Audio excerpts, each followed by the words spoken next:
Ce programme vous est présenté par la NEP. Ce programme vous est présenté par Air Algérie.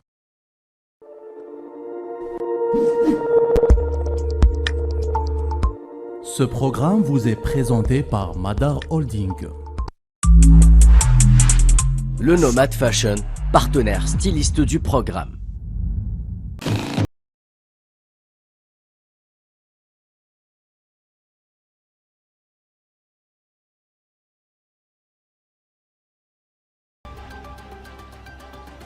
Bonsoir à toutes et à tous et bienvenue dans la grande émission. Merci de nous accueillir chez vous comme chaque vendredi.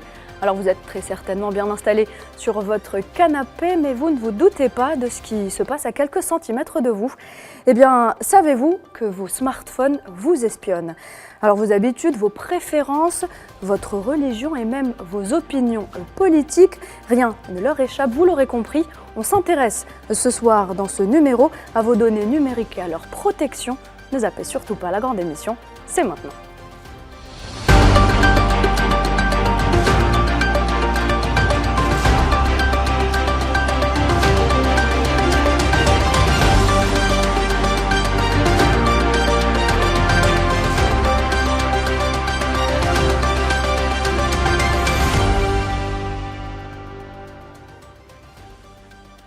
Alors ça peut paraître effrayant, mais c'est une réalité. On vous écoute, on sait où vous êtes et ce que vous faites.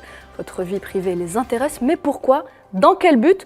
Dans un monde où vos données personnelles sont de plus en plus exposées, où le numérique est devenu un impératif, êtes-vous en sécurité? Être connecté 24 heures sur 24 est-il finalement un danger?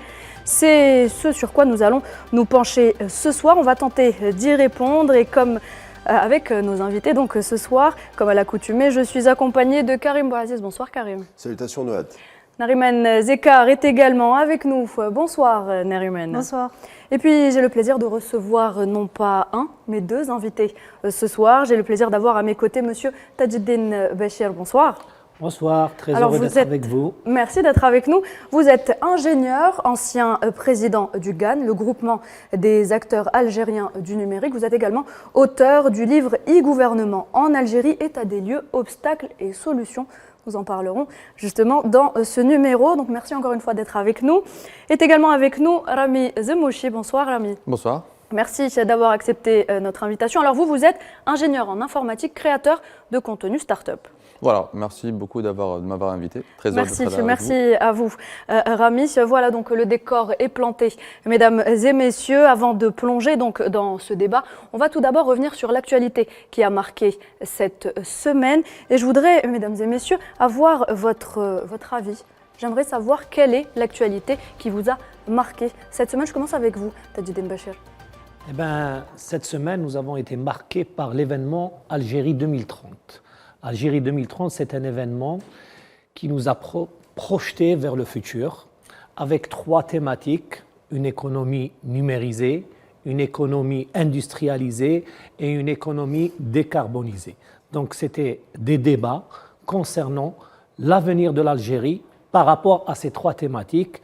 Et bien sûr, je remercie Nazim Sini qui était l'initiateur de cette idée, qui a réalisé cet événement et qui a mis en place cet événement. D'ailleurs, tous les pays ont une vision 2030. Pourquoi pas l'Algérie? Nous allons justement l'évoquer durant notre débat. Rami Zemouchi, quelle est l'information qui vous a marqué cette semaine? Alors, mon information est peut-être un peu différente de celle de Tadjine. D'ailleurs, j'ai été présent à l'événement et je peux dire que c'était un excellent événement. Moi, c'est plutôt une actualité qui concerne le monde de la high-tech.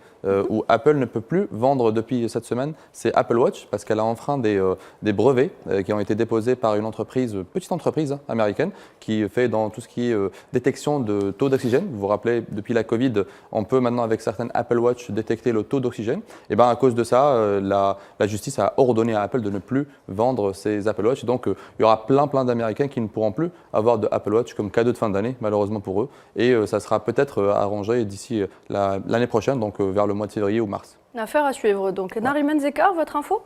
Moi, c'est plutôt un chiffre cette semaine. C'est un chiffre qui a été dévoilé par le ministère palestinien de la Santé. Et c'est 20 000 Palestiniens ont été tués depuis le 7 octobre dernier, dont 70% de femmes et d'enfants. C'est terrible. C'est vrai que c'est un chiffre terrible qui donne mal au cœur quand on sait que ce qui se passe, que ce qui se déroule à Gaza se poursuit depuis le 7 octobre dernier. Alors me concernant, c'est une information qui concerne la France. C'est la loi sur l'immigration qui est passée, c'est l'information que j'ai retenue aujourd'hui et je pense que Karim va nous en dire davantage dans son Actu à la Une, c'est tout de suite.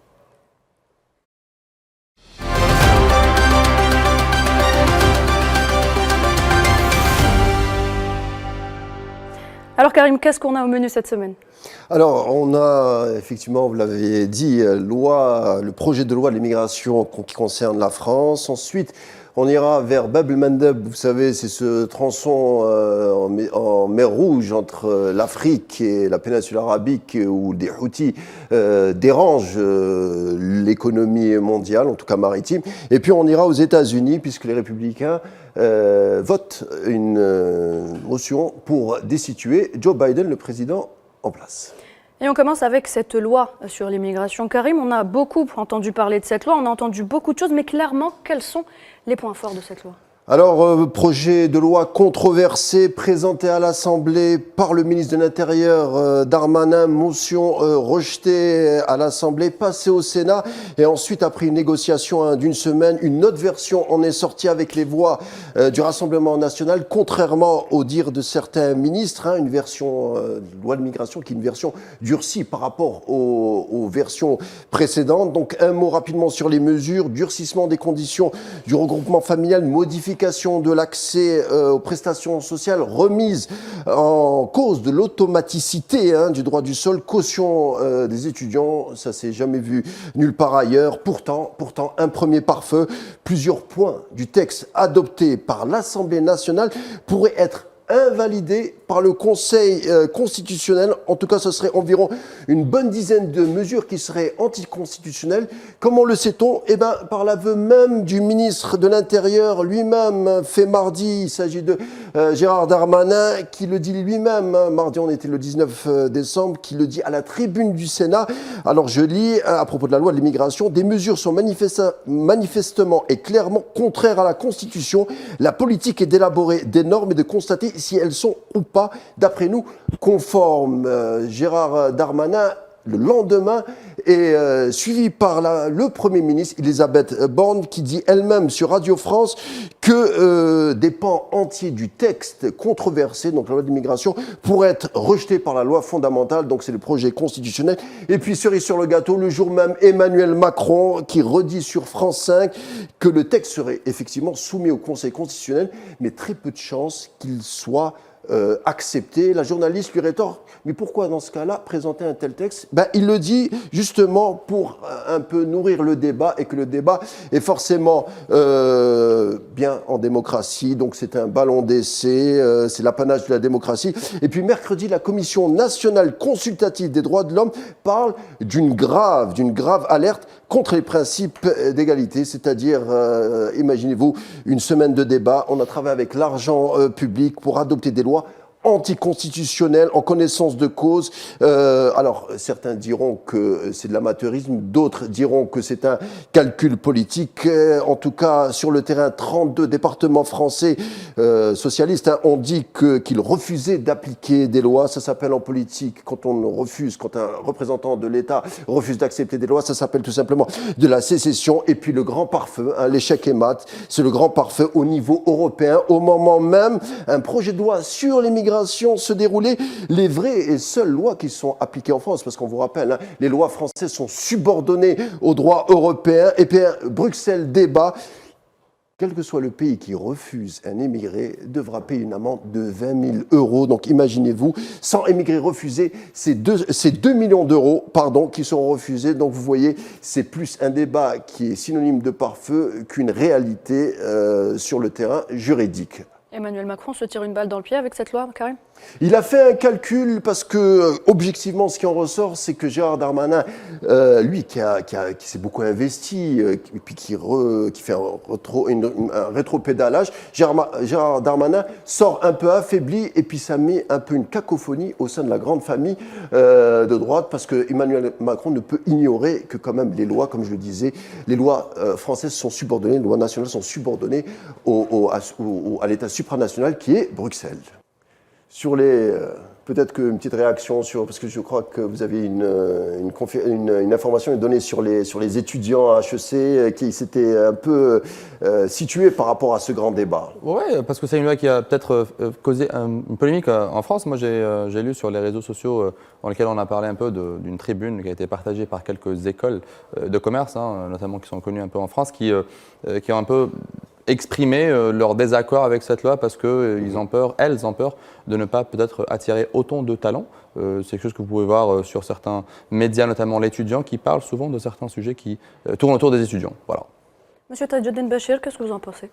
Écoutez, nos relations avec la France, c'est une sinusoïde. À chaque fois, il y a des hauts et des bas, et quelles que soient donc les répercussions, ça se voit sur les lois françaises, les lois algériennes aussi. Donc, c'est attendu. C'est attendu, comme vous le dites. Deuxième actualité, Karim, les Houthis du Yémen ouvrent un nouveau front en solidarité avec Gaza.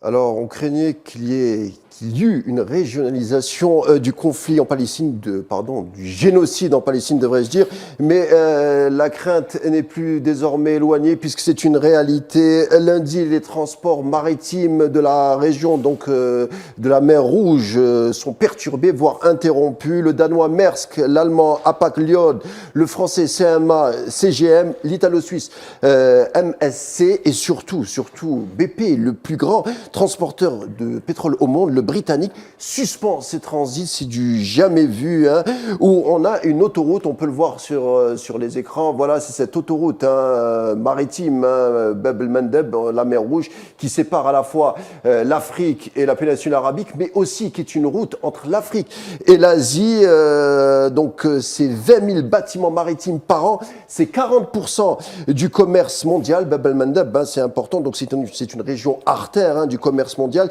synonyme, vous l'avez dit, Noël, d'un nouveau front ouvert par les Houthis en solidarité avec Gaza. Les Houthis, c'est pas une petite armée, c'est une grande armée de missiles balistiques outillés, de drones aussi de combat, qui incitent, qui contraignent les armateurs du monde entier à contourner. Donc, au lieu de passer par la mer Rouge, on contourne l'Afrique via le cap de Bonne-Espérance. Donc, qui dit contournement dit un trajet plus long, donc la durée du transport qui est plus longue également, et que les marchandises, donc forcément, par conséquent, coûteraient 2 fois plus cher. Donc, vous l'avez compris, c'est une situation périlleuse pour le commerce mondial. Effectivement, les anglo-saxons ne pouvaient pas rester les bras croisés, puisqu'une coalition anti-Houthi a vu le jour, formée de 10 pays, nombreux anonymes d'ailleurs, beaucoup de pays n'ont pas voulu se déclarer ouvertement, et ça porte un nom, Opération Prosperity. Regardez comment le nom de l'opération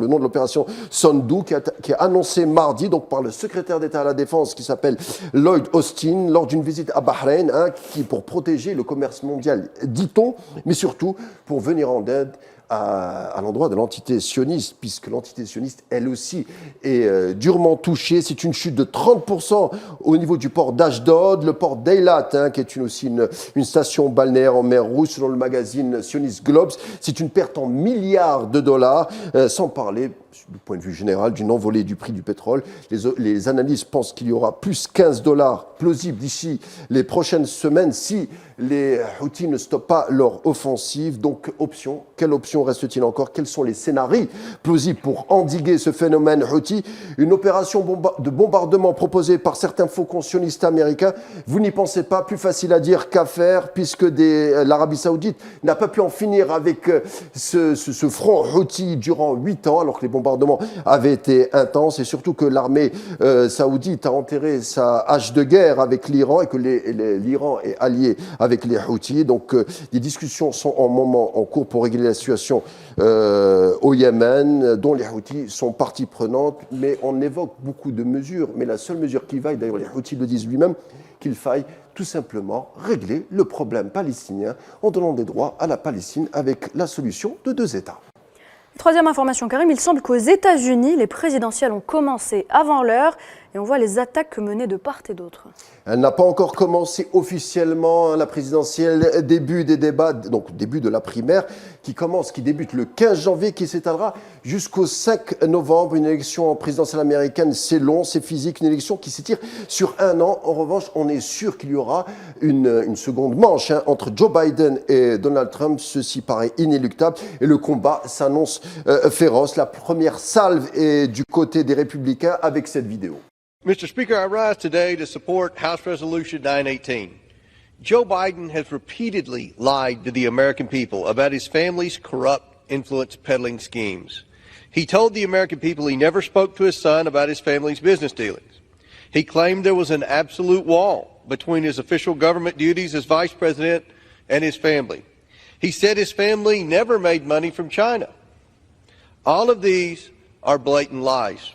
Alors des mensonges, quels sont ces mensonges? Il y aurait 24 millions de dollars entre des affaires entre le fils de Joe Biden, Hunter Biden, et avec certains hommes d'affaires qui se situeraient en Ukraine, en Chine, au Kazakhstan, qui impliquent le fils de Joe Biden via 20 sociétés. Hunter Biden, 150 activités suspectes sont actuellement en enquête et qui ont été envoyées au Trésor américain. Vous me direz, mais quel est le rapport avec Joe Biden? Eh bien, on essaye de voir s'il n'y a pas un lien entre le papa et le fils.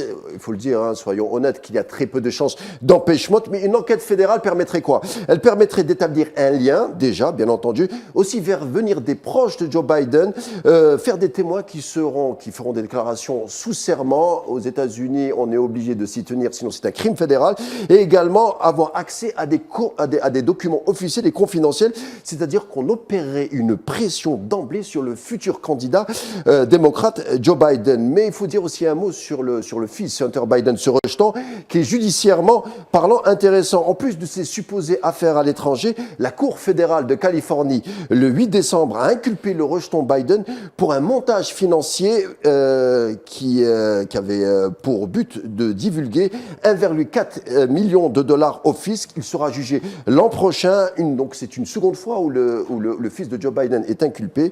Il a été inculpé également sur une autre affaire, pour une inculpation d'armes illégales et également de parjure. Donc c'est une affaire qui évidemment met mal à l'aise le camp démocrate. Il y en a un qui se frotte les mains, c'est bien entendu son rival, le rival du papa, c'est Joe Biden, Donald Trump qui se frotte les mains, qui salue la procédure de destitution menée par sa famille politique. Donald Trump, on le rappelle, qui a fait l'objet de 2 procédures de destitution par des républicains pendant son mandat, mais la réjouissance de Trump a été de courte durée puisque avant-hier, la Cour fédérale du Colorado a inculpé Donald Trump pour son rôle supposé dans l'insurrection du 6 janvier 2021, rappelez-vous, menée par ses partisans au Capitole. Selon la loi américaine, une personne ayant pris part à une rébellion à l'endroit des institutions ne pouvant mener une campagne présidentielle, même si le rôle de Trump, disons-le, c'est très précis, n'a jamais été prouvé. Donc Trump, en tant que candidat ou futur candidat, ne pourrait donc mener campagne dans l'État du Colorado, sauf s'il se saisie de la Cour suprême des États-Unis, ce qu'il compte faire. Et il a beaucoup de chances que sa mesure aboutisse, puisque 3 juges de la Cour suprême ont été nommés par lui-même, 3 juges conservateurs. Une chance importante pour renverser donc la décision, ce que compte faire Donald Trump cette semaine. Très bien, merci Karim pour toutes ces informations. On vous retrouve la semaine prochaine pour un numéro spécial de l'actu à la une. Je n'en dis pas plus, vous le saurez la semaine prochaine. Dans quelques instants, restez avec nous, nous irons faire un tour sur les réseaux sociaux. Ce sera avec Nariman Zekarmi. En attendant, place au débat.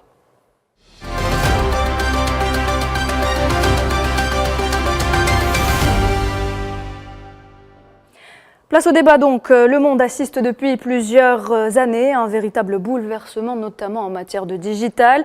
Et l'Algérie, à l'instar d'autres pays, tente de se faire sa place dans cette nouvelle sphère. L'Algérie souhaite se positionner en tant que leader sur le marché du numérique africain. Alors oui, c'est très bien, me diriez-vous, mais concrètement, où en sommes-nous? Alors où la 5G fait pâlir nos smartphones dernier cri connectés aux opérateurs nationaux et où les données personnelles sont à la portée des géants du numérique. Tajeddine Bachir, je commence avec vous. Concrètement, 2024, c'est demain. Où en sommes-nous en Algérie? Très bien. Vous parlez des données à caractère personnel. Je vous informe qu'aujourd'hui, nous avons une loi, la loi 1807, sur la protection des données à caractère personnel qui est entrée en vigueur le 10 août 2023. Donc, cette loi existait depuis 2018, d'accord ? Mais l'article 75 de la loi stipulait que la loi entrera en vigueur une année après l'installation des membres de l'autorité nationale de protection des données à caractère personnel. Donc, la loi, elle a créé une autorité nationale de protection des données à caractère personnel qui est indépendante. Donc, les membres sont nommés par le président de la République. Qu'est-ce qu'une protection de données à caractère personnel? Il faut savoir que dans le monde entier, nous avons cette notion. Un pays qui n'a pas de loi de protection de données à caractère personnel, c'est un pays risqué où les investisseurs, les étrangers n'y vont pas parce qu'il y a un risque sur leurs données à caractère personnel. Cette loi, l'objectif de la loi, c'est quoi? C'est de protéger les personnes, les individus dans leur honneur, dans la confidentialité de leurs données, d'accord, dans leur vie privée. C'est ça l'objectif principal de la loi. Le deuxième objectif, c'est d'éviter l'utilisation frauduleuse, pour des raisons frauduleuses, des données à caractère personnel que nous gérons tous dans nos entités, dans nos sociétés, dans nos administrations. Le troisième objectif, c'est d'instaurer cette confiance entre l'individu et les services en ligne, parce que nous sommes entrés dans une ère où tout est en ligne, tous les services se transforment dématérialisés, et on doit instaurer cette confiance. D'ailleurs, pour parler des réseaux sociaux, les réseaux sociaux, c'est les entités qui manipulent et traitent massivement les données à caractère personnel. Mais, Monsieur Tadjidine Bachir, vous parlez justement de ces données à caractère personnel, mais concrètement, qu'est-ce que c'est, pour donner une définition claire? Qu'est-ce qu'une donnée à caractère personnel? C'est ça? C'est ça. Très bien. Une donnée à caractère personnel, c'est toute information qui permet d'identifier une personne, un individu, directement, par exemple son nom et prénom. Indirectement, vous avez un numéro de sécurité sociale avec lequel je peux remonter vers la personne, ou bien par un ensemble d'informations, par exemple un nom sans le prénom, une adresse, son métier, je peux identifier une personne. Donc ça, c'est des données à caractère personnel, et vous l'aurez deviné, tous les organismes qui recrutent, qui ont des employés, sont en train de traiter des données à caractère personnel. Donc, pour vous dire que la loi s'applique sur les administrations, sur les entreprises économiques, sur les ministères, toutes les entités, les organismes qui manipulent des données à caractère personnel, qui ont des employés, ils sont concernés par la loi, et cette loi, elle vient nous donner un cadre pour protéger justement. Elle vient nous donner un cadre pour protéger ces données à caractère personnel de ces personnes-là. Nariman voudra intervenir. Si vous permettez, pour faire le point sur la situation en Algérie, je vais vous donner quelques chiffres qui nous viennent du rapport digital 2023 du cabinet international Data Portal. Et en janvier dernier, nous étions un peu plus de 32 millions à surfer sur le web, avec un taux de pénétration d'Internet qui s'élève à 70,9% de la population totale, soit une augmentation qui est d'1,8% par rapport à l'année 2022. En ce qui concerne les connexions mobiles, elles sont à 48,53 millions, en augmentation aussi de 3,8% par rapport à l'année 2022. À noter que nombreuses personnes utilisent une connexion mobile, enfin plusieurs connexions mobiles pour usage personnel et pour usage professionnel notamment aussi. Et pour les réseaux sociaux, les Algériens sont 23,95 millions d'utilisateurs. Plus de 20 millions utilisent Facebook, bien qu'il y ait une baisse de 7,3% par rapport à l'année dernière. 22 millions sont sur YouTube, 8 millions sur Instagram. Et là aussi, c'est un chiffre en baisse qu'on pourrait associer par exemple au fait que TikTok soit de plus en plus prisé plutôt par les internautes. Et Data Reporter, par contre, n'a pas donné de chiffres concernant le réseau social chinois. A contrario, les membres du réseau professionnel LinkedIn sont en croissance. Ils ont atteint le nombre de 3,2 millions, soit une augmentation de 400 000 membres entre 2022 et 2023. Très bien. Alors, Data Reporter, c'est un rapport très sérieux. Pour le pourcentage de pénétration d'utilisation du mobile, c'est 107%. Oui. C'est-à-dire il dépasse parce que les Algériens ont 2 puces des fois, etc. Le taux de pénétration d'Internet, c'est à 70%. Donc, les Algériens, 70% des Algériens sont connectés à Internet ou bien via une connexion ADSL, Oui. donc ligne fixe, ou bien par le mobile. La consommation, ce qui n'est pas dit dans le rapport, c'est que la consommation mobile des Algériens, elle est en moyenne, la consommation Internet mobile algérienne, elle est d'une moyenne de 8, d'accord? Donc l'Algérien consomme 8, gigas d'Internet par mois et, sur mobile. Et sur mobile et ADSL, on consomme jusqu'à 17 gigas par mois. Donc, qui veut dire, c'est une information importante pour dire qu'aujourd'hui, les Algériens sont connectés à Internet et ils utilisent Internet. L'utilisation de TikTok, c'est des vidéos. Donc, ça nécessite une bonne bande passante. Justement, M. Tadjedine Bachir, on revient justement à ces applications. Ramiz Mouchi, ça nous est arrivé à tous, en téléchargeant une application. On a un petit message qui apparaît, qui nous demande s'il peut avoir accès à nos photos, à nos contacts, etc. Et on va automatiquement accepter juste pour avoir accès à cette application, parce que sinon, on ne peut pas l'utiliser. Mais en fait, c'est jamais sans danger.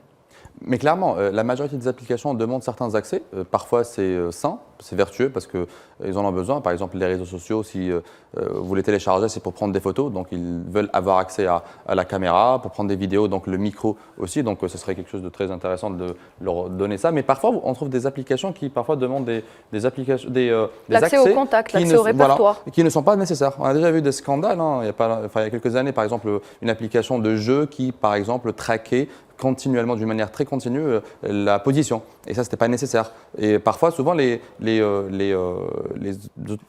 entreprises qui possèdent ces stores-là, par exemple Google Play ou Apple Store, parfois, elles disent que voilà, il ne faut pas faire ça, il ne faut pas faire ça. Notamment Apple, qui est très souvent est très strict sur ce sujet-là. D'ailleurs, même avec Uber, il y avait un problème où Uber traquait la position des utilisateurs même après avoir utilisé l'application. Et elle a été remise à l'ordre parce que ça ne se fait pas. Et généralement, les gens acceptent d'une manière quasi automatique, ce qui est triste, parce qu'ils ne savent même pas, ils ne veulent même pas savoir ce qui se passe. Ça, c'est quelque chose qu'on devrait essayer au moins d'informer les gens, de dire que voilà, il y a une responsabilité parce qu'il n'y a pas de mal d'accepter certains accès. Il suffit que ça soit justifié et il suffit que ça soit bien utilisé pour l'application et pour ce que l'utilisateur a donné son consentement. C'est ça l'important, c'est donner son consentement. On trouve ça dans des lois, par exemple, comme celle dont tu as parlé, Tadjedine, ici en Algérie. Il faut que l'utilisateur sache à chaque fois ces données, est-ce qu'elles sont utilisées, pour quelles raisons, pour quelles fins, est-ce qu'elles sont conservées, où est-ce qu'elles sont conservées. Il a un droit de regard, il a plusieurs droits qu'on va peut-être mentionner après durant cette émission-là. Mais l'idée, c'est qu'il soit conscient que ces données-là qu'il possède lui ont une grande valeur et il doit être prudent et que ça responsabilise énormément ces opérateurs-là, des applications mobiles, des sites web qui sont gérés par des entreprises qui, elles aussi, doivent respecter la loi et être à la hauteur, sinon elles vont être sanctionnées. Et on a vu que les sanctions quand même sont assez dures, vraiment, Alors, la géolocalisation, c'est déjà une donnée à caractère personnel. Et comme a dit Rami, la loi exige pour certains traitements le consentement express de la personne. On ne peut pas traquer une personne avec sa position de géolocalisation sans lui demander le consentement express. Et le consentement express, c'est une action positive que doit faire la personne. Vous savez, les cases à cocher, je donne mon consentement pour que la société puisse m'envoyer, etc. Ça, c'est un consentement express. Et parmi les conditions de ce consentement, c'est que la personne a la possibilité, vous devez donner la possibilité à la personne de se rétracter, de retirer son consentement à tout moment. Et parmi les principes de la loi 1807, c'est l'interdiction de la collecte excessive des données. Donc pour une application, par exemple, de chat, de discussion, la collecte de la géolocalisation ne correspond pas aux objectifs de l'application. D'accord ? Sauf si vous donnez votre consentement. Par exemple, sur WhatsApp, sur Messenger, vous pouvez activer la géolocalisation et partager votre position. Mais vous pouvez à tout moment arrêter la géolocalisation et ne pas partager. Donc, la géolocalisation elle-même, c'est une donnée à caractère personnel et que notre loi 1807 et toutes les lois du monde entier, hein, le RGPD en Europe, etc. Justement, cette loi 1807, est-ce qu'elle est au même niveau que le RGPD en Europe? Alors, il faut savoir que la protection des données à caractère personnel, il y a une norme ISO qui s'appelle la norme ISO 27701. Et toutes les lois, c'est des inspirations de cette norme, sauf qu'une norme, ce n'est pas obligatoire, une loi, c'est obligatoire. Nous avons pratiquement les mêmes principes entre le RGPD et la loi 1807. Par rapport aux principes, c'est les mêmes. Nous avons les 6 principes, sauf que nous sommes dans un régime déclaratif. Donc nous devons déclarer les traitements, alors qu'en Europe, ils ne déclarent pas, sauf certains traitements. Ça d'une. En Europe, ils ont plus de droits. Alors, il faut savoir que la protection des données à caractère personnel vous dit que les données que vous gérez en tant qu'entité ne vous appartiennent pas, elles appartiennent aux personnes. Et ces personnes ont des droits sur ces données-là. Le droit d'information, le droit d'accès, le droit de rectification et le droit d'opposition. Et vous devez fournir et faciliter l'exercice de ces droits par ces personnes. C'est très bien tout ça, enfin, ça paraît être c'est des pare-feux juridiques pour se protéger, c'est tout à fait normal. Mais la question qu'on a envie de poser, est-ce que ça n'arrive pas un peu trop tard? On se rappelle que, par exemple, Edward Snowden avait dit qu'il y avait tout un réseau informatique mondial qui pouvait aspirer des données en temps réel, hein, c'est-à-dire on n'attend pas à ce que l'utilisateur éteigne son portable, mais en temps réel. Donc on a découvert peut-être le versant un peu obscur de ces outils. Est-ce que c'est pas arrivé en réaction à ce que Snowden nous disait? C'est-à-dire que, je pose ma question directement, on n'a pas pris d'emblée les mesures pour se protéger contre ces outils? En fait, la loi, c'est un arsenal juridique. Il y a aussi le côté technique. Donc, pour la souveraineté des données, il faut avoir des data centers, il faut se protéger, il faut avoir une bande passante internationale qui est contrôlée, etc. Vous avez raison. La NSA, elle est en train d'espionner même les alliés. Ça vous a surpris, vous? Ça vous a surpris, vous, ce que disait Snowden en tant qu'ingénieur, en tant que spécialiste? Ça vous a surpris? Ça ne me surprend pas parce que, vous savez, aujourd'hui, les États-Unis n'ont ni foi ni loi par rapport à leur sécurité, par rapport à leurs intérêts. Il y a d'autres nations aussi, hein. Il n'y a pas que les États-Unis. Enfin, oui. Mais justement, je vais vous donner un exemple, si vous me permettez. Au début de l'année 2023, les 3 principales institutions de l'Union européenne ont interdit TikTok sur les appareils de leur personnel. Le gouvernement des États-Unis et le Royaume-Uni ont emboîté le pas. Les inquiétudes, pourquoi? C'est quoi la raison? Ce sont les inquiétudes croissantes concernant la collecte de données, vous le disiez tout à l'heure. On l'a compris sur Internet, la vie privée, ça n'existe pas. Et nous ne sommes concrètement qu'une base de données lorsque nous surfons sur le web. Chaque clic laisse une trace indélébile. Et le pire, c'est que nous consentons à tout ça, à donner nos informations personnelles. Nous avons tous déjà accepté les fameux cookies ou encore donné accès à certaines applications, à nos contacts, nos photos, notre localisation, etc. Donc tout ça, c'est des données qui sont stockées et qui sont après revendus par ce qu'on appelle les data brokers. Je ne sais pas si ça vous dit quelque chose. En français, c'est des courtiers de données. Et quand c'est gratuit, hein, vous la connaissez la phrase, quand c'est gratuit, c'est nous le produit. Et celui qui contrôle les données contrôle l'avenir. Et pour cause, l'un des exemples les plus célèbres du pouvoir des données a été le scandale de Cambridge Analytica avec Facebook. Ouais. En 2018, lorsqu'il est apparu que le géant américain des médias sociaux avait facilité la collecte des données personnelles de 87 millions de personnes par le cabinet de conseil politique britannique. Ces données collectées sans le consentement des utilisateurs ont été utilisées par le cabinet pour profiler et cibler les électeurs. C'était durant la campagne présidentielle de l'ancien président Trump en 2016. Et ce scandale a servi donc de signal d'alarme pour les décideurs politiques qui ont pris conscience des dangers potentiels que représente la collecte non réglementée des données pour la démocratie et aussi pour les droits de l'homme. D'ailleurs, dans le cas de l'Algérie, l'enseignante et chercheur à l'école polytechnique Hoda Barli s'est exprimée à notre micro lors de l'événement Algérie 2030 sur la nécessité de la création de data centers en Algérie pour protéger nos données. Regardez. Donc à l'occasion de cet événement de l'Algérie 2030, nous avons intervenu dans le panel économie numérisée et nous avons en fait souligné l'importance de la data. C'est justement l'enjeu numéro 1 de toute numérisation. Donc il faut tout d'abord générer cette data, la collecter, la transférer, la gérer et aussi la collecter pour l'analyser et la stocker. Donc tout ça, ça se fait au travers des data centers. Donc c'est très très important que l'on passe actuellement à l'investissement vers les data centers. Il y a des opérateurs économiques publics et privés qui sont dotés de ces data centers, mais qui restent limités en termes de gigaoctets de stockage. Donc ce qui serait intéressant aussi pour garder la souveraineté de notre pays, donc l'Algérie, par rapport à le stockage de la data. Alors, Tajuddin Bachir, je voudrais vous demander, est-ce que ces data centers, déjà, est-ce qu'on en a? Est-ce qu'on en a?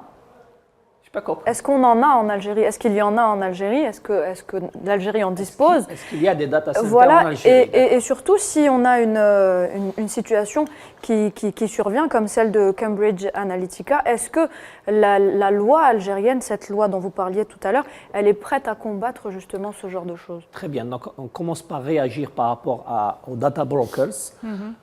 La loi 1807, elle interdit dans un article clairement le marketing direct. Donc une sollicitation directe sans consentement de la personne, c'est interdit et c'est puni par la loi. D'ailleurs, les sanctions pour votre gouverne, les sanctions, elles sont de type administratif et de type pénal. Très bien. Et le pénal, elle peut aller jusqu'à 5 ans de prison. Donc, interdiction de prospection directe, cela veut dire lorsque vous recevez un email non sollicité, et vous n'avez pas donné votre consentement, et le contenu de cet email, c'est une promotion d'un produit, vous pouvez attaquer celui qui vous a envoyé, on peut le tracer, on peut le trouver. Donc déjà, ça, c'est une protection claire. Alors, lorsque vous recevez des SMS, vous savez, ces SMS, participer à un jeu, vous gagnez une umrah pour 2 personnes, etc.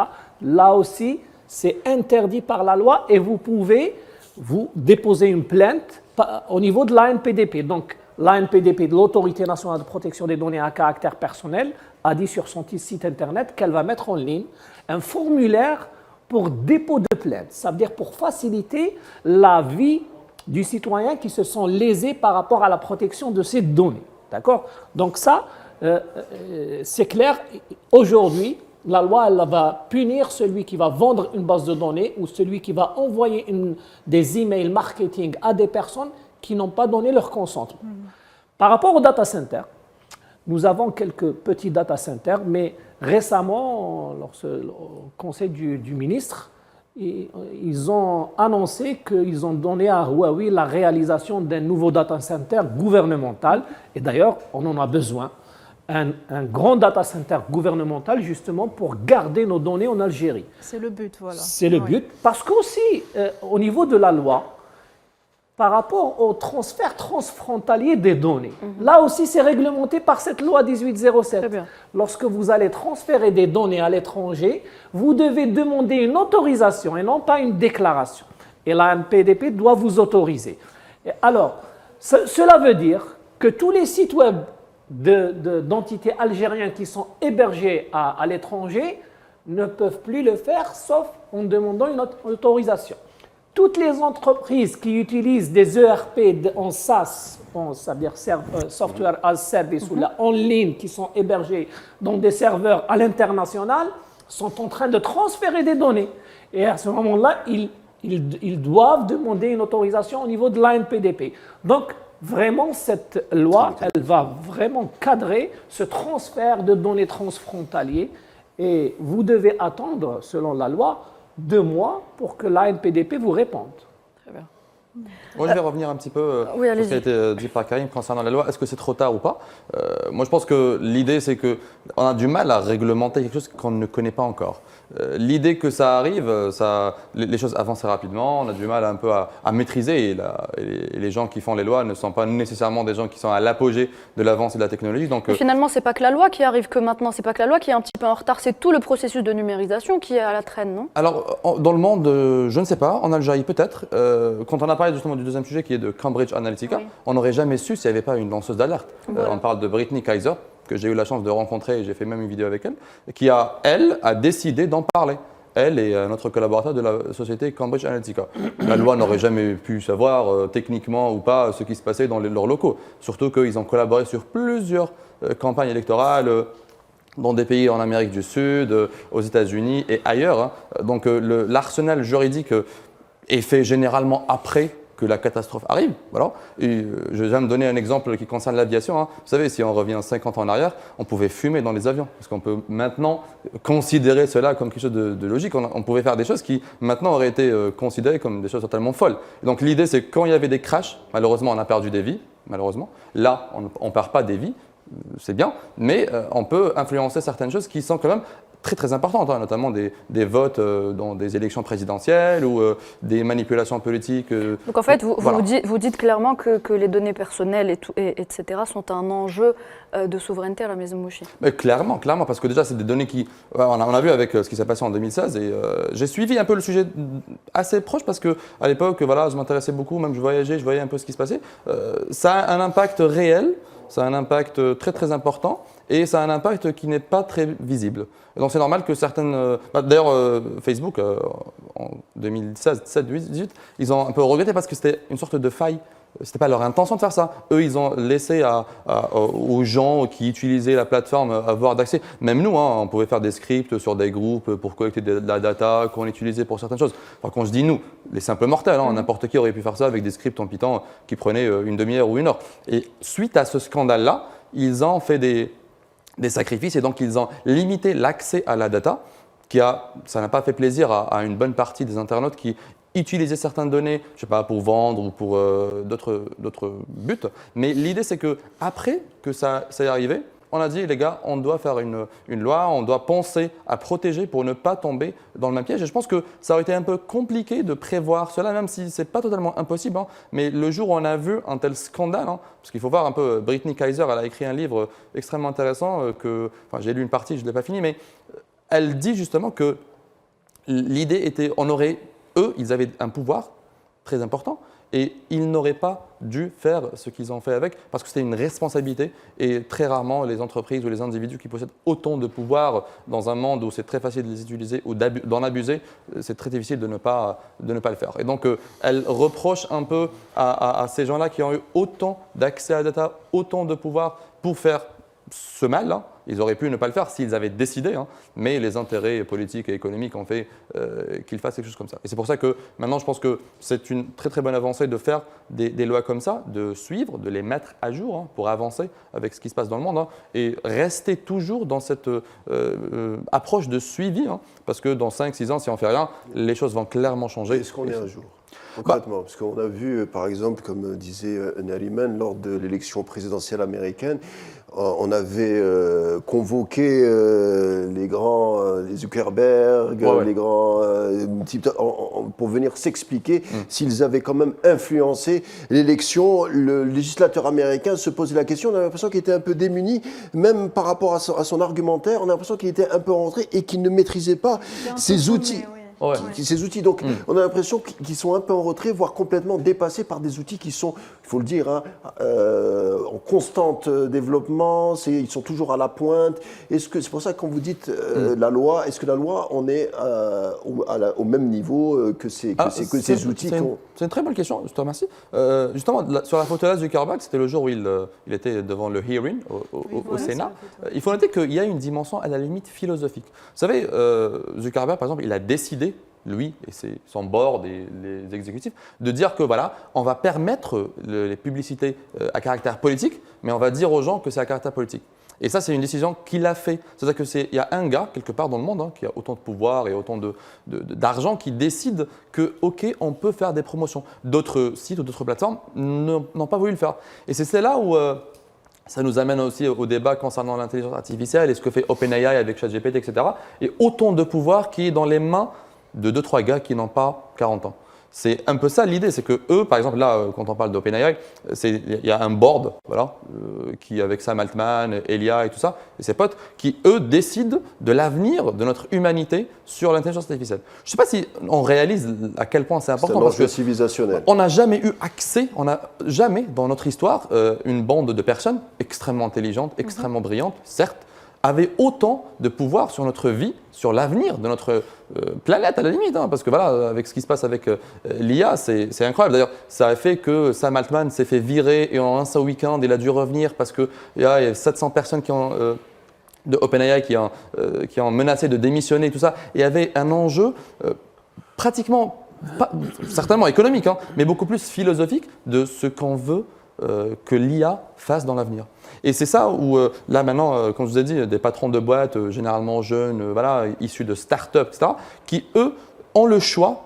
Bien évidemment, ils sont influencés par des politiques ou autres, mais le dernier mot leur appartient et c'est eux qui décident, par exemple, si on devrait faire ça ou pas. Et c'est là où on devrait peut-être se questionner, est-ce que ce modèle-là nous convient? Est-ce que, si oui, comment peut-on l'adapter pour ne pas virer vers un cauchemar, Et c'est là où je pense que les gens devraient s'intéresser. Tajuddin Bachir, ce modèle nous convient selon vous? Alors, on est prêt à l'accueillir chez nous? Alors, par rapport à l'intelligence artificielle, effectivement, c'est une révolution grandiose. Elle est en train de changer notre vie. Par rapport aux autres révolutions qu'on a vécues, la première révolution industrielle, la deuxième révolution industrielle, etc., c'est une révolution rapide qui est en train de détruire des métiers, qui est en train de créer d'autres métiers. C'est Schumpeter et la destruction créatrice. Donc à chaque fois que des métiers sont détruits par l'innovation, d'autres métiers sont créés. Mais le problème et le risque aujourd'hui, c'est avec l'intelligence artificielle, c'est que la période, le temps est très, très court dans la destruction et la création. Donc, ces gens-là se trouvent, ceux qui sont en train de perdre leur métier, se trouvent démunis. Ils n'ont pas le temps d'apprendre et réapprendre. Parce qu'aujourd'hui, nous sommes dans une ère où il faut apprendre et apprendre tous les jours. Mais le temps est très court. Ce qu'est en train de faire cette intelligence artificielle dans nos sociétés, dans la technologie, etc., elle menace l'humanité. C'est pour ça que le législateur est toujours un peu en retard. D'où notre question de départ. Tout à fait. La technologie, la vitesse avec laquelle la technologie va, c'est clair que par rapport à la vitesse du législateur, la législation, elle vient toujours après. Parce que c'est la technologie, la réalité du terrain qui donne la possibilité au législateur de réfléchir qu'il y a de nouvelles situations, qu'il faut, d'ailleurs pour la protection des données à caractère personnel, le débat est ouvert par rapport à l'intelligence artificielle. Oui. L'intelligence artificielle, elle est alimentée par la data. Sans data, il n'y a pas d'intelligence artificielle. Vous pouvez avoir les bons algorithmes, il n'y a pas de souci, mais si vous n'avez pas la data c'est des millions de data, donc c'est massif, vous n'avez pas d'intelligence artificielle. Et ceux qui ont la data, on sait bien, c'est les GAFAM, la Chine, etc. Même l'Europe ne peut pas se développer au niveau d'intelligence artificielle parce qu'elle manque de data et elle est beaucoup plus réglementée. Si on va en Chine, la réglementation est moins... C'est intéressant ce que vous disiez, puisque sur cette notion de destruction de richesse, avec cette révolution à travers les outils numériques, on l'a vu par exemple pendant la séquence du Covid, avec une accélération de nos usages du numérique, avec le télétravail, cette manière aussi de consommer des produits culturels à travers nos usages de smartphones. Même par exemple la société Facebook qui s'était appuyée sur le télétravail, quand on était revenu à la situation dite de départ initial, c'est-à-dire après le Covid, elle s'est dit pourquoi pas ne pas continuer avec cette forme de pixelisation, c'est-à-dire que ce rapport à l'autre à travers des écrans, à travers le travail, on peut faire des conférences. Est-ce que c'est pas ça aussi qui est en train de bouleverser nos us et coutumes, ces outils techniques? Je pose la question aux deux. Oui, clairement. Clairement, je pense qu'il y a une grande influence de comment on consomme, hein. Par exemple avec le e-commerce pendant la Covid, comme tu viens de dire, et ensuite d'autres manières de consommation qui sont plutôt globaux, c'est des manières globales, dans le monde entier, hein. Ça a fait qu'une bonne partie des consommateurs s'habituent différemment. Maintenant, ils ont même de la difficulté de faire les choses comme avant. Parce que là, on achète beaucoup de choses en ligne, on a du mal à revenir dans les centres commerciaux, etc. Et c'est très, très normal que ça arrive. L'IA, elle a encore plus de potentiel de changer, parce que déjà là, avec ChatGPT, on a la version 3.5 qui est gratuite et 4 qui est payante, qui aide énormément à rédiger, par exemple, certains types de contrats, certaines lettres, etc. Donc tout ce qui est rédactionnel, donc c'est pour ça que c'est de l'IA générative, ça a fait que énormément d'habitude. Il y a même des étudiants qui payent l'abonnement. C'est un investissement, même si c'est relativement cher. Mais bon, voilà, c'est un investissement qui leur permet de gagner beaucoup de temps. Et ils se sont habitués. Hein. Et le jour où, par exemple, ça sera beaucoup plus cher ou ils n'auront plus accès à cela, je me demande comment ils vont faire. Ça pose aussi problème aux universités. Hein, ils ne sont pas très contents. Beaucoup d'universités ont interdit ça, hein, notamment des universités assez connues. Hein. Il y a même des étudiants qui ont pu faire leur diplôme, etc., enfin, leur dernière année, leur projet de fin d'études via ChatGPT. Maintenant, on peut même détecter, mais dans certaines universités, on les incite à le faire, mais on leur demande de bien le faire. Parce que comment on parle comment on demande ce qu'on appelle des prompts à ChatGPT par exemple, il y a des différences. Ça dépend comment on fait les choses, sa réponse est différente. Et on incite les gens à être un peu plus smart en faisant ces prompts. Sinon, ça va être un peu pas très très intéressant de faire des prompts peu intelligentes et pour recevoir des réponses qui ne sont pas très très créatives. Donc voilà un peu une idée sur comment les choses peuvent changer et comment on aura du mal à revenir à là où on était avant. Alors j'aimerais à présent parler, vous évoquiez le Covid, Karim Bouaziz, donc on va rester dessus. Tadjidine Bachir, durant la période du Covid, ici en Algérie, les choses ont quand même évolué. On a pu constater qu'il y avait certaines choses qui avaient évolué au niveau du numérique, etc. J'aimerais savoir, est-ce que l'Algérie a évolué, elle a vraiment avancé depuis? Donc pendant le Covid, oui, on l'a remarqué, mais depuis, est-ce qu'il y a eu des changements, est-ce qu'il y a eu des avancées? On avait vu notamment le président de la République, Abdelmadjid Tebboune, qui avait demandé à ce que l'Algérie soit totalement numérisée. Où est-ce qu'on en est? Effectivement. Aujourd'hui, ce qui est rassurant, c'est que nous avons une volonté politique claire et perceptible du plus haut responsable, même Premier ministre et les ministres. Tout le monde s'accorde que le numérique est nécessaire. Sauf qu'on n'arrive pas à traduire cette volonté en réalité sur le terrain. Mais pourquoi? Est-ce que c'est un manque d'envie? Est-ce que c'est... C'est pas un manque d'envie, c'est un manque de stratégie et de vision. D'accord? Alors, la vision, c'est quoi? Le numérique, c'est un domaine transversal, c'est-à-dire il touche tous les secteurs en même temps. Donc, vous êtes contribuable au ministère des Finances, vous êtes étudiant au ministère de l'Enseignement supérieur, vous êtes justiciable au ministère de la Justice, vous êtes la même personne partout, d'accord? Alors, si on va travailler en silo, c'est ce qui s'est passé justement. On a dit à chaque administration, chaque ministère d'opérer sa mutation, sa transformation digitale indépendamment des autres. Qu'est-ce qui a donné?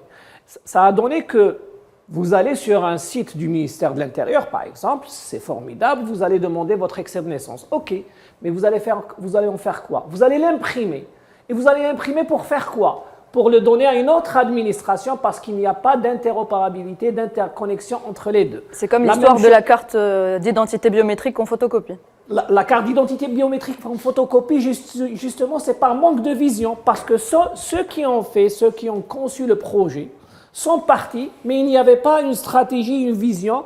Il n'y a même pas le cadre légal, je vous dis, il n'y a même pas le cadre légal qui permet à une administration de collecter les informations à travers la carte biométrique. Mais c'est dommage parce que c'est un bon projet puisque même à l'étranger, on dépasse la France à ce niveau-là. On l'a eu avant la France. Tout à fait. Alors, le projet de la carte nationale d'identité biométrique électronique a commencé chez nous en 2016. En France, c'était en 2019. Aujourd'hui, pratiquement 80% des Algériens possèdent une carte nationale d'identité biométrique. Cette carte nationale d'identité biométrique, c'est un bijou technologique. Elle contient 2 chipsets à l'intérieur. Il y a toutes les informations du citoyen à l'intérieur du chipset. La photo, la signature, les informations, nom, prénom, date de naissance, le NIN, tout est enregistré à l'intérieur. Elle dispose d'une technologie de ce qu'on appelle match on card, c'est-à-dire que lorsque je vais dans une administration qui a un lecteur de carte biométrique, ils peuvent mettre la carte et je mets mon doigt sur le lecteur d'empreinte digitale, il pourra m'authentifier. Non seulement m'identifier, mais authentifier que je suis vraiment Bachir Tajuddin en face de lui parce qu'il aura vérifié que mon empreinte digitale, c'est la même qui se trouve sur la carte biométrique. Finalement, c'est une technologie qui permettrait un petit peu, si on avait vraiment évolué à ce niveau-là, nos données personnelles, elles auraient pu fuiter à ce moment-là. Alors, c'est le revers de la médaille. Voilà. Dans la numérisation, vous êtes obligé d'être traqué. D'ailleurs, aujourd'hui en Europe, on est contre la carte biométrique, contre le numéro unique, parce que ça permet le flicage, d'accord? Mais il y a des avantages. Bien évidemment. Alors, donc, ne pas avoir une stratégie, ne pas avoir une vision partagée par toutes les administrations, puis aller sur un plan d'action, et chacun à ce moment-là va travailler sur une même vision, d'accord? C'est ce qui a donné aujourd'hui que nous sommes dans un système où chaque administration elle a un système d'information indépendant. Certains ont réussi, certains non. Mais le citoyen va toujours demander un papier, va toujours télécharger un papier pour le remettre à une autre administration. Il faut dire que nous avons beaucoup d'avancées, nous avons réalisé beaucoup d'avancées, mais nous n'arrivons pas à les mettre en place pour aller vers une société numérique, pour aller vers un e-gouvernement. D'accord? Monsieur Tajuddin, excusez-moi de vous interrompre, juste une petite remarque. Quand nos données ne sont pas protégées, nous sommes exposés à beaucoup de dangers, notamment le piratage ou encore le ransomware, si vous connaissez, voilà, sûrement. C'est surtout en ce qui concerne les entreprises et les banques. C'est donc des logiciels malveillants qui sont conçus pour pirater les ordinateurs et forcer les victimes à payer ensuite une rançon pour que leurs fichiers soient déchiffrés. D'ailleurs, il y a quelques jours, la maison mère des marques Vans et Timberland, VF Corporation, a fait état d'un incident qui a perturbé ses opérations. Des systèmes informatiques ont été chiffrés et des informations ont été donc volées, incluant des données personnelles, laissant fortement penser justement à ransomware. Alors, bien. Est-ce que le retard que l'Algérie accuse ne la protège pas, entre guillemets, de ce genre de situation? De logiciels malveillants? D'une certaine manière, oui. Lorsqu'on n'a pas d'Internet, on continue à travailler parce que nous ne nous appuyons pas essentiellement sur Internet. Si vous allez aux États-Unis, s'il n'y a pas d'Internet, c'est toute l'économie qui s'arrête. Voilà, alors que nous, on continue. On continue, c'est une forme de dépendance. C'est une forme de dépendance. Oui, comme une autre. Mais écoutez, ce n'est pas une bonne chose. Oui. Est-ce que vous connaissez dans le monde entier une économie prospère qui ne s'appuie pas sur le numérique? Non. Donc, le numérique, il est indispensable, il est essentiel et nous devons y aller, nous devons trouver les solutions. Pardon, il y a quand même débat sur est-ce qu'il faudrait aller vers le numérique, en tout cas respecter peut-être une vitesse dite normale, parce que quand on se rappelle de l'avènement de ces outils numériques qui nous parlaient d'un monde sans frontières, avec une novlangue qui faisait un peu jeune et cool, c'est la modernité, c'était vraiment le paradis. L'Eldorado. Voilà, c'était magnifique. Mais quand on s'interroge et on enquête un tout petit peu sur l'avènement de ces outils, on se rend compte qu'il y a des cabinets privés qui ont essayé dans un premier temps, mais ensuite qui ont tout fait pour appuyer ces outils numériques au niveau des administrations publiques, les hôpitaux, les universités, les écoles. Le politicien ou la force publique a essayé de résister, mais finalement, à travers des lobbying, à travers divers canaux, on finit par céder. Peut-être que l'Algérie, quand même, s'est protégée de ces attaques, entre guillemets, du privé. Je pose la question de manière... par exemple, on voit des cabinets comme Capgemini, comme IBM à l'époque, qui faisait la promotion en disant que grâce aux données, grâce à la big data, elle allait guérir le cancer. Et puis 10 ans après, elle a fait un communiqué de presse en disant qu'il s'était trompé. Donc il y a beaucoup de privés, il y a l'entité privée qui est derrière cet avènement. Ce n'est pas un avènement dit normal.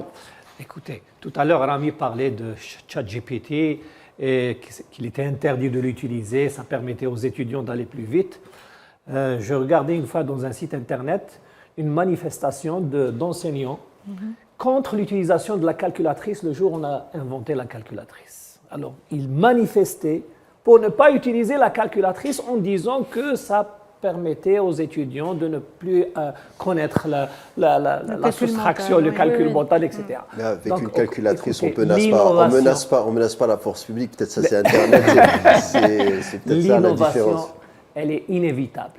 Quand elle est maîtrisée. D'ailleurs, des fois, elle n'est pas maîtrisée. Aujourd'hui, l'intelligence artificielle n'est pas maîtrisée. Pourtant, elle existe. Mais elle est disruptive. Elle change notre façon de vivre. Regardez, vous l'avez dit tout à l'heure, avec le Covid, aujourd'hui, le nombre de transactions pour paiement des factures sonel gaz, de l'eau, etc., ont 3 fois, ont été multipliées par 3. D'accord ? Aujourd'hui, la consommation, les habitudes de consommation des Algériens, ils sont en train d'acheter sur Internet.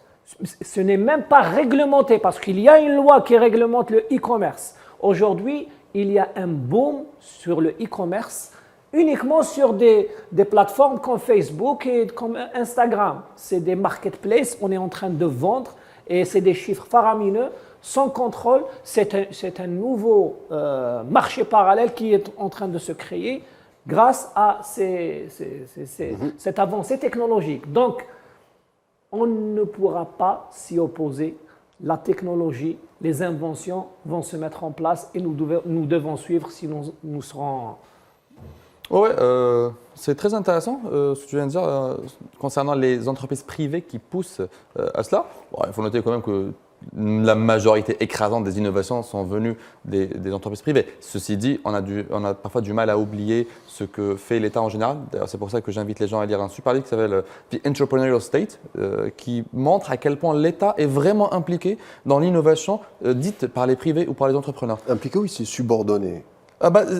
L'État, il soutient d'une manière indirecte et que, par exemple, un exemple très très célèbre, l'iPhone, on pense que c'est Steve Jobs, etc., qui a fait tout ça, mais Apple a bénéficié d'énormément de subventions qui leur ont permis d'investir et prendre le risque de faire un truc aussi innovant. Donc l'État aussi, il a une grande main dans ce qui se passe, mais essentiellement, c'est les opérateurs économiques privés, à savoir ce que nous essayons de faire un peu, qui innovent et essayent d'avancer.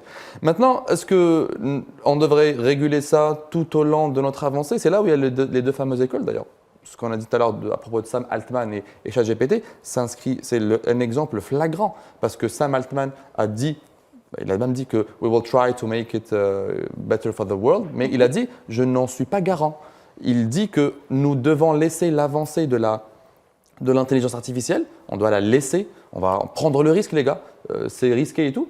Elon Musk a dit qu'il fallait faire une pause pendant 6 mois parce qu'on a trop avancé les gars pendant cette année-là et on devrait s'arrêter. D'ailleurs, même Sam Altman, je lui ai posé la question, et il a dit qu'il ne pense pas qu'on devrait s'arrêter, il pense qu'on devrait aller plus loin. Et ensuite, Elia Alla, son pote et le chief scientist de ChatGPT, qui est à l'opposé de ça, parce que c'est un scientifique, c'est un académicien, c'est un doctorant, c'est un docteur, voilà, qui lui pense que l'IA devrait nous servir et pas être une raison principale pour gagner beaucoup d'argent. Et c'est là où il y avait ce qui s'est passé au board et Sam Altman a été viré. Sam Altman est une personne, certes, c'est quelqu'un de très intéressant, etc. Mais le fait qu'il soit viré représentait une attaque contre ce qu'il représentait. Après, si personnellement, moi, je suis d'accord ou pas. On va donner un exemple concret. Par exemple, Apple, en 2016 ou 2017, a tenté d'imposer les tablettes au sein des classes des plus jeunes. On se rappelle, c'est en France, Très rapidement, quand même. Que le législateur a essayé même le politicien a essayé de résister. Et finalement, on a imposé des tablettes à des jeunes et des neuroscientifiques ont dit que les jeunes n'étaient pas aptes à recevoir ces tablettes pendant toute une journée. Donc, il y a aussi ce débat qui est en... on essaye. C'est un débat philosophique. D'accord. Le même. On va terminer avec vous, monsieur Comment il Tadjid s'appelle El-Bachir. de Twitter Elon Musk. Elon Musk. De X le même maintenant. Elon Musk qui a proposé 6 mois d'arrêt, c'est lui qui propose des implants cérébraux pour un homme augmenté. Les capteurs, les fameux capteurs. Non, des implants cérébraux qui permettent d'augmenter votre mémoire. Ça veut dire qu'on va mettre dans votre tête comme un flash disk qui vous permettra d'accéder à des informations qui sont dans ces flash disks-là, des implants cérébraux. Vous le dites avec un sourire, peut-être c'est pas très réjouissant. Mais je vous assure qu'il a des projets fous. C'est un projet qui est très connu, les implants cérébraux d'Elon Musk. Très bien, messieurs. Donc, c'est pas... C'est pas anodin. C'est pas anodin. Eh ben, c'est sur les implants cérébraux d'Elon Musk qu'on arrive à la fin de ce débat. Restez avec nous, on revient tout de suite.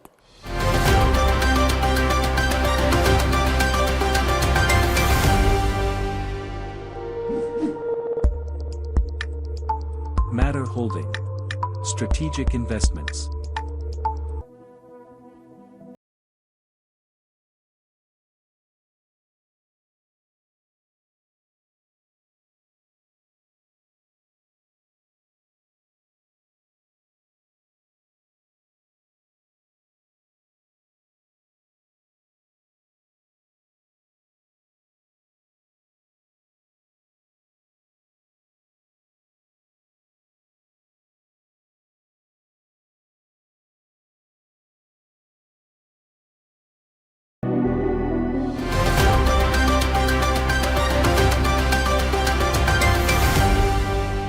Pour regarder la grande émission, bienvenue à vous. Si vous nous rejoignez, je vous propose de faire un tour sur les réseaux sociaux, ce qui a marqué les réseaux sociaux, et c'est avec Naliman Zekar.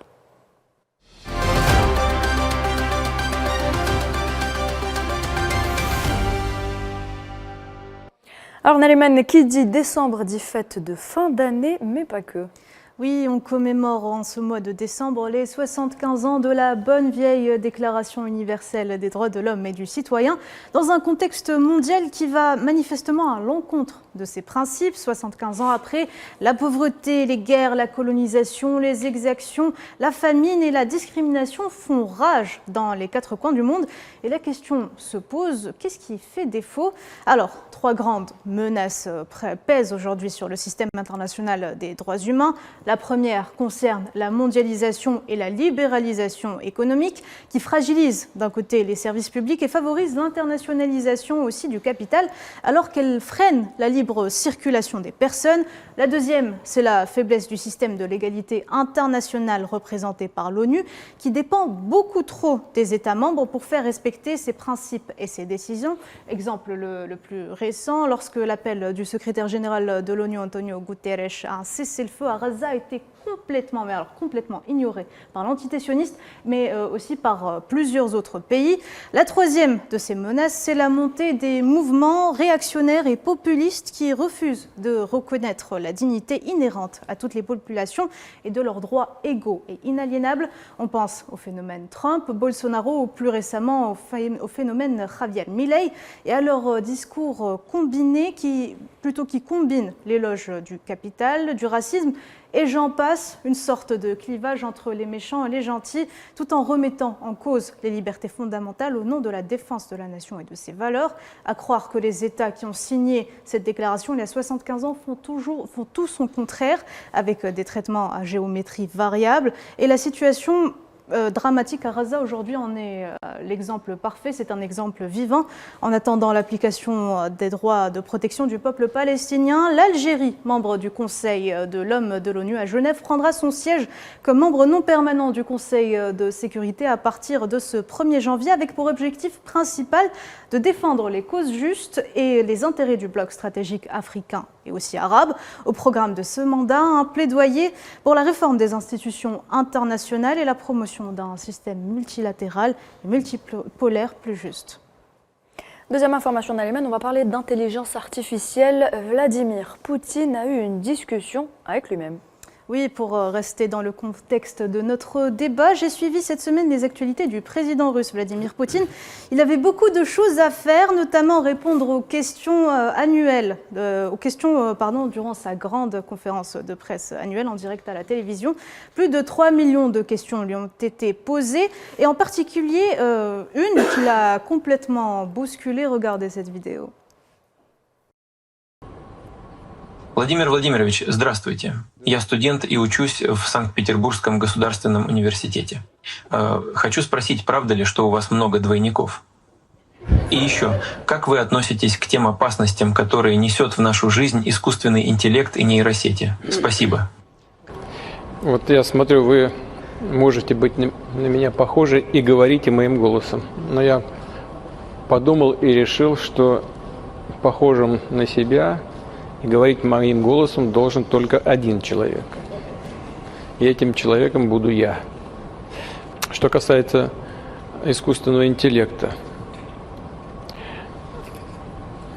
Да, вот это мой первый двойник, кстати сказать. Cet extrait a fait le tour du monde. D'ailleurs, Nohad me demandait à l'instant lequel est Où est le le vrai. vrai Vladimir Poutine? À droite ou à gauche? Ah bah écoutez, c'est fou hein, déjà. Bon, c'est celui qui est à gauche visiblement, mais franchement, il y en a deux. On croirait que c'est celui-là. Oui, bah oui, on peut pas distinguer. Et c'est dans une apparition plus vraie que nature. Donc c'est un étudiant de Saint-Pétersbourg qui a emprunté la voix et les traits du président Poutine via des outils de deepfake. C'est un mélange d'images de synthèse avec l'intelligence artificielle pour lui poser une question sur les dangers et les avancées russes en termes d'intelligence artificielle. Mais avant, au tout début de la question, il lui dit Vladimir Vladimirovitch, bonjour. Avez-vous beaucoup de sosie? Une question qui n'est sûrement pas innocente car elle fait référence aux rumeurs selon lesquelles le chef d'État serait malade et remplacé par des clones, chose à laquelle Vladimir Poutine a répondu: vous pouvez me parler et utiliser ma voix, mais je sais qu'il n'y a qu'une seule personne qui peut parler comme moi et c'est moi-même. D'ailleurs, Vladimir Poutine n'est pas la seule personnalité à avoir été clonée. Le deepfake fascine et surtout inquiète de plus en plus. La création d'images trompeuses impliquant des personnalités politiques comme Donald Trump ou encore Emmanuel Macron mettent en lumière les risques majeurs posés par l'intelligence artificielle générative. On a même les chiffres selon un rapport des chercheurs de l'Europol Innovation Lab entre 2019 et 2020. Le nombre de contenus en ligne deepfake a augmenté de 900% et jusqu'à 90% du contenu en ligne pourrait être généré de manière synthétique d'ici à 2026, ouvrant la porte à une nouvelle ère des fake news qui sont de plus en plus difficiles à détecter. Tadjidine Bachev, de plus en plus difficile de détecter ces fake news, notamment avec cette intelligence artificielle. Alors, ce même Vladimir Poutine, 10 ans avant, il discutait dans une université, il disait que celui qui maîtrise l'intelligence artificielle sera le maître du monde. Eh bien. Je pense que ça représente un très très grand danger, hein, notamment pour les personnalités politiques et publiques et même pour d'autres personnes célèbres. Hein. On se dit que voilà, on peut voir des choses compliquées comme ça. Mais ce qui est important, c'est qu'il y a des technologies pour détecter ça, mais généralement ça arrive trop tard. C'est-à-dire que, imaginez s'il y avait un message important ou un message incitant à faire quelque chose, et puis les gens se seraient exécutés et tout ça, et puis après un certain moment, on pourrait deviner ou voir via des études, etc., des algorithmes qui peuvent détecter cela. Oui, mais le mal aurait été fait. Mais justement, c'est de plus en plus difficile à détecter, d'où la création, comme vous l'avez dit, de nouvelles intelligences artificielles qui, elles, pourraient révéler si une image est, par exemple, vraie ou fausse, mais peut-être c'est trop tard. On reste avec Vladimir Poutine pour une autre info. Il était présent la semaine dernière au Tour mondial de l'intelligence artificielle à Moscou. Il a assisté à une démonstration d'une intelligence artificielle de Google qui pourrait apparemment détecter justement si une image est vraie ou fausse. Poutine demande donc d'essayer avec des images de la mission spatiale Apollo 11, hasard ou pas, je vous laisse juger. Hein. Grande gêne de tout le monde lorsque l'IA affirme que les photos sont truquées, regardez. То есть почти все объекты на этом фото ей кажутся ненастоящими. В то же время вот фотография китайского лунохода у нее особенных вопросов не вызывает. А это то, что кажется не настоящим? Да, да, вот то, что красное. Почему-то сетка гугловская, не наша. Так, чтобы не было предвзятости. Удивительно, но там точно вот она смотрит по очень много параметров, в том числе там падение, светотеней и так далее, и показывает, что инкорпорирована фотография. Bon, commenté ou non, on ne sait pas, mais la vidéo s'est répandue telle une traînée de poudre sur les réseaux sociaux et c'est la réaction de Vladimir Poutine qui interpelle. Il regarde d'un air neutre et finit par sortir un très intéressant de sa bouche. En tout cas, ni les États-Unis, ni la NASA, ni Google n'ont commenté l'analyse de l'IA ou la réponse de Poutine. Vous savez, même ChatGPT avait lancé une application qui permettait de détecter est-ce qu'un texte émanait d'une intelligence artificielle ou pas. Après, le projet est tombé à l'eau. Hein. Maintenant, c'est très difficile de... Je pense que si on envoie un truc à ChatGPT, on lui dit « Est-ce que c'est toi qui as fait ça ?» Je pense qu'il peut répondre par oui ou non. Voilà. C'est aussi une idée. L'intelligence artificielle, on en parle toujours, elle se retrouve partout. Même l'industrie de la musique se sent menacée. Si vous aimez la musique, vous allez vous régaler. Je vous propose d'écouter ces extraits et me dire si ça vous dit quelque chose.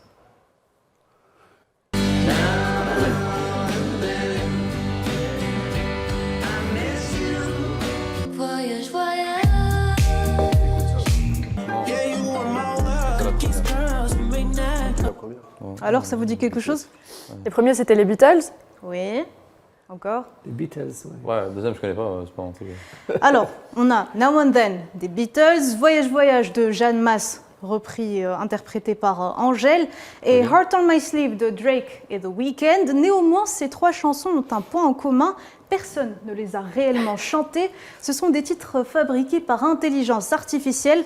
Dans le cas de la chanson des Beatles, c'est la voix de John Lennon qui a été recréée pour finir cette démo qui date des années 70. Pour Voyage Voyage, la voix d'Angèle n'est pas réelle, c'est une IA. Et le tube Heart on My Sleeve, eh bien, c'est pareil. La voix de Drake et de The Weeknd ont été extraites par intelligence artificielle. C'est fou. Et il y en a encore. Cette semaine, on a vu émerger une nouvelle pseudo-star. Elle s'appelle Anna Indiana. Elle est la première auteure, compositrice, interprète au monde, entièrement générée par IA, de la musique aux paroles. En passant par sa voix, tout a été créé par ordinateur. Son premier morceau, Betrayed by This Town, trahi par cette ville, a été vu plus de 26 millions de fois. Écoutez cet extrait. Broken dreams, shattered hopes and silent screams. Somebody please help me. Betrayed by this town. Let's tear it all down. Bon, clairement, c'est pas incroyable. Et en plus, je trouve que ça reste très gênant. Elle est trop parfaite. Elle bouge quasiment pas, les paroles sont bateau et la justesse laisse à désirer. C'est sûr, la chanson ne va pas devenir un tube et elle ne risque pas de faire de l'ombre à qui que ce soit. Mais elle a relancé le débat sur l'intelligence artificielle dans la création artistique. Aujourd'hui, n'importe qui peut créer n'importe quoi et avec 3 fois rien. Ça prend parfois de grandes proportions. Un faux titre des chanteurs Drake et The Weeknd a enregistré des millions d'écoutes en ligne depuis sa publication en avril dernier, poussant la maison de disques Universal Music à en demander le retrait. Le morceau a même été éligible pour les Grammy Awards avant que son président Harvey Mason Jr. ne fasse marche arrière, car l'utilisation de ces voix est bien sûr illégale, bien qu'elle ne soit pas réelle. Dans certains cas, l'IA peut propulser la carrière d'un artiste. C'est ce qui est arrivé à la chanteuse Angèle, une reprise générée par intelligence artificielle, non pas celle de Voyage Voyage de Jeanne Masse, mais une autre qui est devenue le tube de l'été de 2023. L'artiste a même posté une vidéo sur TikTok pour comparer sa voix à elle avec celle reconstituée par les logiciels et c'est époustouflant, regardez. Elle a les cheveux dorés, la peau bien bronzée. Elle boit du daiquiri, elle m'appelle ma chérie. Elle a les cheveux dorés, la peau bien bronzée. Elle boit du daiquiri, elle m'appelle ma chérie. C'est incroyable, la voix est reconstituée à la perfection. Elle déclare même sur la vidéo avoir peur pour son métier, forcément vu la qualité du rendu. On peut se dire que n'importe qui peut reprendre votre voix et lui faire dire n'importe quoi avec l'intelligence artificielle. Une menace pour l'industrie musicale et pour les industries culturelles en général. Une menace pour l'humanité. Ben oui, c'est-à-dire que demain, une intelligence artificielle peut mimer votre voix, reconstituer votre voix et envoyer un message vocal à, je ne sais pas, un membre de votre famille. Ça reste très dangereux quand même. Ouais. Et pour les artistes, ça lance un débat très important qui est pris très au sérieux à OpenAI, chez ChatGPT, c'est de comment le copywriting va être utilisé, parce que ChatGPT va utiliser certaines données ou certaines écritures, etc., qui existent déjà, et comment gratifier les artistes. Et ils pensent à un modèle actuel, ils ont trouvé déjà des idées, mais qui ne vont rémunérer que quelques cents ou quelques dollars. Et là, ils pensent à, parce que c'est très important, vous voyez, une bonne partie des données de ChatGPT ont été extraites de certains livres, et il y a du copywriting. Et donc, il faut vraiment qu'ils trouvent une solution, et ils cherchent. Et j'ai hâte de voir quel serait le modèle qu'ils vont choisir pour gratifier les gens. C'est pour ça que j'ai dit tout à l'heure que la technologie arrive, puis on doit réglementer ce qui arrive. Karim ? Oui, effectivement, c'est de plus en plus. Moi, ça m'inquiète un tout petit peu parce que quand ça touche l'univers musical, c'est sympa. Il y avait David Bowie à l'époque qui était en phase avec ça, qui avait protégé, parce qu'il voyait qu'on allait un peu copier toute sa musique. Il y a beaucoup d'artistes aussi qui s'étaient protégés. Bon, c'est amusant quand ça reste au niveau de la musique, mais comme l'a dit monsieur, ça pourrait prendre d'autres proportions qui seraient un peu plus inquiétantes. Ça peut menacer le journalisme aussi. Il y a des projets de création de chaînes et avec des présentateurs entièrement générés par l'intelligence artificielle. Ça nous fait un peu peur quand même. J'espère qu'on a un peu le temps par rapport. Oh, j'espère. Très bien, merci à tous. On arrive à la fin de cette émission. Merci d'avoir répondu présent ce soir. Tadjidine Bachir, merci d'avoir été avec nous. Ramiz Mouchi, merci à vous également. Merci donc d'avoir accepté notre invitation. Karim Bouaziz, Nariman Zekar, merci. À vous aussi. Quant à nous, on se retrouve la semaine prochaine, même heure, même chaîne. D'ici là, portez-vous bien. Salut.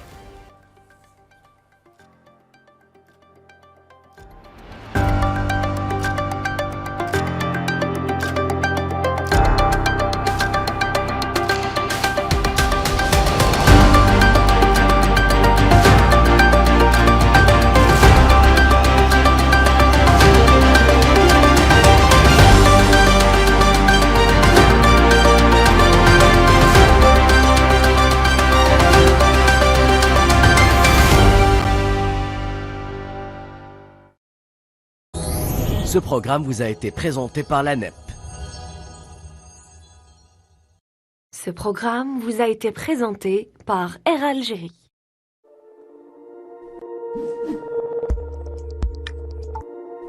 Ce programme vous a été présenté par Madar Holding. Le Nomad Fashion, partenaire styliste du programme.